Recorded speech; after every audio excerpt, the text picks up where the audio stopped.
bebas dari berhala mamon. Wah, ini yang paling sulit ya. Shalom Bapak Ibu Saudaraku yang terkasih, kita kembali merenungkan firman Tuhan. Mohon like dan subscribe. Tuhan Yesus memberkati kita semua. Ikuti akun saya, sebarkan sebanyak-banyaknya. Kali ini kita akan berbicara khusus tentang bebas dari berhala mamon. 1 Timotius pasal 6 ayat 6 sampai 10 saya akan bacakan buat kita semuanya. Memang ibadah itu kalau disertai rasa cukup memberi keuntungan besar, ya kan? Sebab kita tidak membawa sesuatu apa ke dalam dunia dan kita pun tidak dapat membawa apa-apa keluar. Asal ada makanan dan pakaian, cukuplah. Ini agak sulit ya di zaman modern, tapi firman Tuhan menulis seperti ini. Tetapi mereka yang ingin kaya terjatuh dalam pencobaan, ke dalam jerat, dan ke dalam berbagai nafsu yang hampa, dan yang mencelakakan dan menenggelamkan manusia ke dalam keruntuhan dan kebinasaan. 10. Karena akar segala kejahatan ialah cinta uang, sebab oleh memburu uanglah beberapa orang telah menyimpang dari iman dan menyiksa dirinya dengan berbagai duka. Ya, puji nama Tuhan. Dalam konteks surat 1 Timotius, mamon mungkin salah satu masalah yang muncul di tengah jemaat Efesus. Sedikitnya ada 4 ayat ini ya yang mengindikasikan masalah di jemaat di Efesus. Itu ada di 1 Timotius pasal 2 ayat 8, pasal 3, pasal 5, pasal 6. Nah, Timotius kemudian diutus untuk menetapkan dan mengajarkan cara hidup yang benar kepada jemaat Efesus kala itu. Di dalam 1 Timotius pasal 6 ayat 6 sampai 10 sebenarnya itu pernyataan sikap Paulus mengenai kekayaan dan cara hidup orang Kristen. Ya, bagi Paulus solusi untuk cara hidup yang ambisius, yang hedonis, yang materialistis itu adalah kesalehan. Ya, kata kesalehan ini muncul 8 kali dalam surat 1 Timotius. Ya, kata ini berarti kesetiaan kepada kewajiban yang alami. Kewajiban pada orang tua, ketaatan dalam beragama atau berperilaku saleh dalam hal ini. Nah, dalam 1 Timotius pasal 6 ayat 6 sampai 10, Paulus dengan sengaja membenturkan konsep ini dengan kecintaan kita akan uang. Lantas hubungannya di mana ya? Paulus menyatakan bahwa orang yang mengejar kesalehan akan mendapatkan keuntungan besar, ya kan? Jika kita membandingkan dalam 1 Timotius pasal 4 ya, ayat 8, kita dapat melihat bagaimana ibadah atau kesalehan itu berguna bagi kita ya. Kata berguna itu sebenarnya menolong atau melayani, memberikan keunggulan. Singkatnya begini gampangannya, orang yang hidup saleh akan mendapatkan keunggulan baik dalam hidup kini maupun di hari kemudian. Ya, Bapak Ibu Saudaraku, hal ini dibenturkan dengan kecintaan kita akan uang. Kita mencintai dan bergantung kepada mamon sebab kita percaya ini ya bahwa kita mendapatkan keuntungan dari mamon ya. Padahal Paulus menunjukkan bahwa kecintaan akan uang itu akan membawa kita ke dalam jerat berbagai-bagai nafsu yang hampa dan yang mencelakakan, menenggelamkan manusia dalam keruntuhan dan kebinasaan, menyimpang dari iman dan menyiksa diri dengan berbagai-bagai duka.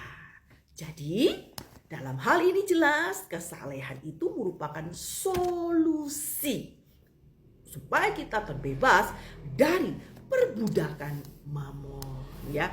Namun untuk mengefektifkan kesalehan kita ini juga harus belajar untuk hidup dengan rasa cukup. Bapak Ibu Saudaraku, pondasi rasa cukup itu adalah kesadaran bahwa kita ini tidak membawa sesuatu apapun ke dalam dunia, ya kan? Kita pun tidak dapat membawa apa-apa keluar gitu.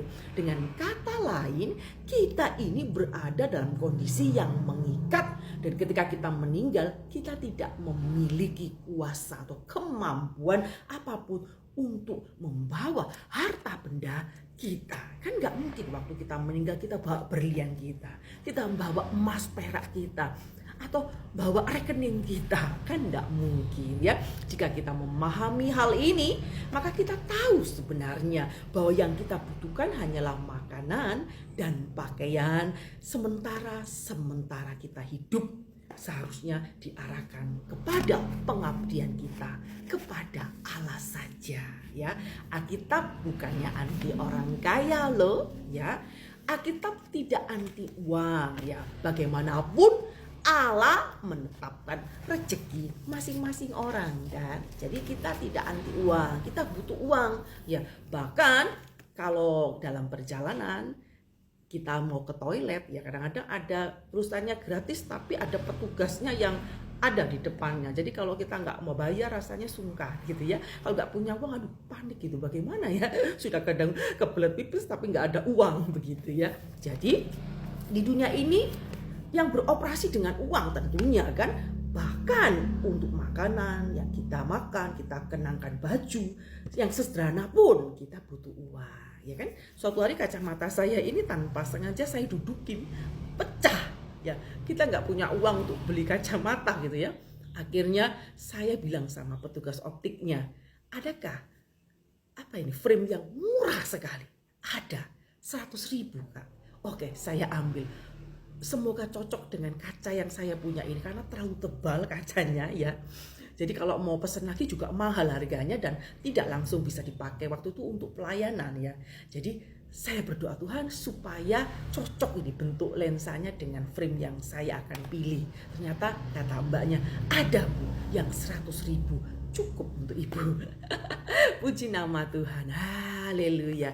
Yang sederhana pun juga butuh uang kan Bapak Ibu Saudaraku. Kita masih membutuhkan uang. Sesungguhnya Alkitab ajarkan agar kita ini tidak menghambakan diri kepada uang. Kita tidak boleh menghambakan diri kepada mamon ya.